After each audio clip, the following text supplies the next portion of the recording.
Hello everyone and welcome back to the channel. Today we're going to be making some business cards with our Cricut.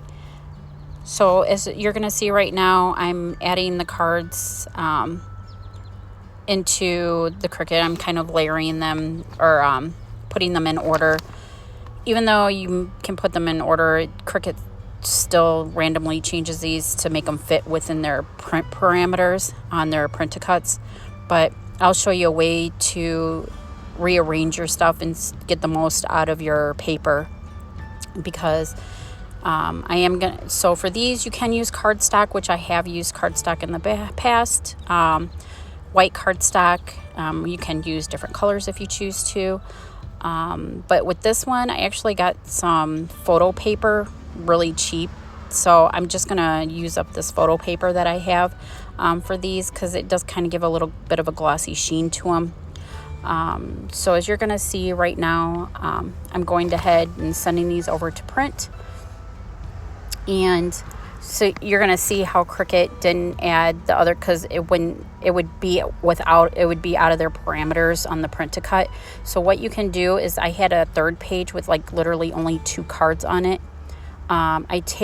What I do is I move those 2 cards onto this first mat. So you guys are going to see, so when you click on it, there's little 3 dots. Click on those, and click on those dots. It's going to be on your left hand side, and it'll say move object. So what you want to do is you want to move that, you pick which mat you want to move the object to. So I'm telling it I want to move it to the first mat. As you can see, it moved it to my first mat. Now I'm rotating it, because if it rotates, it'll actually fit within their cutting parameters. So I rotate it to fit within the cutting parameters of the mat. And then I'll move the second one over to fit within the cutting parameters of this mat too. It just kind of helps you so you don't have to waste paper, and you can maximize the use of this one sheet, because for some reason with their Printacuts, there's still plenty of meat on the bones. I don't know why they restrict it so much. I also have another video coming up where I'm going to do another Printacut, but for printable like HTV.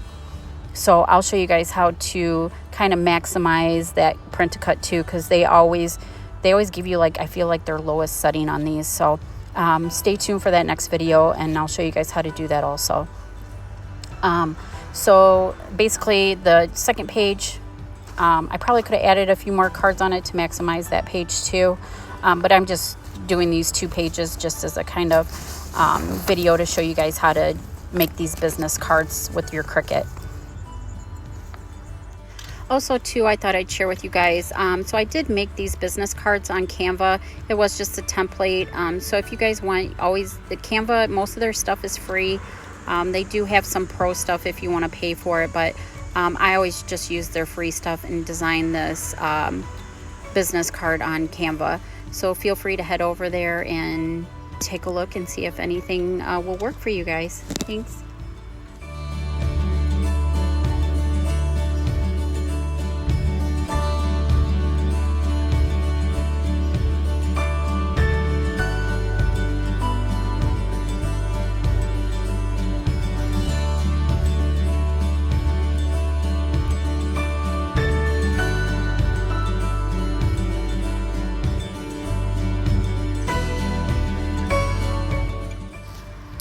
Okay guys, so now you're going to see me adding the printed photo paper to my mat.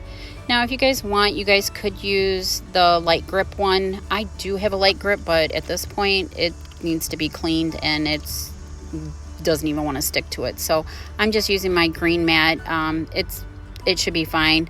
I don't think it'll rip off or anything, but do be careful. Sometimes if you have like a new mat and they're super sticky, these can rip, so be very careful. If you have a light grip mat, I would definitely recommend using that one. And then you guys are going to see me, just so you guys know too, because I have my light on so I can record for you guys, but as you're going to see, I kind of closed the lid because there is sometimes I have issues with my Cricut with the calibration. If the light's too bright shining on it, and especially with this glossy paper, You guys will find that too if you guys do stickers on your Cricut and you do like the shiny overlay on your stickers. It'll sometimes throw off the calibration and it won't cut right. So what I do is I kind of just close down the lid to keep so that the sensors can pick up everything. And if you do too, if you guys have issues too, you know what sometimes you can do is you can just go back over the guidelines with a black marker, and sometimes that helps out too, so it can see the guide cuts better. Okay guys, and you'll see now, do remember when you guys are taking this off, since I'm using a green mat, you want to roll your mat to take this off, so that kind of helps with the paper not tearing too. You'll see me roll the mat to take the cards off. I kind of forgot and just started pulling paper off, and I was like, oops, yeah. So but these cards turned out great. I know they do have a little bit of lines in them. I do have to do a head cleaning on my printer, but all in all, these turned out great, and I appreciate everyone's support. So if you guys can, please like, subscribe, and share these videos. I really would appreciate it, and I appreciate all of you. Thank you.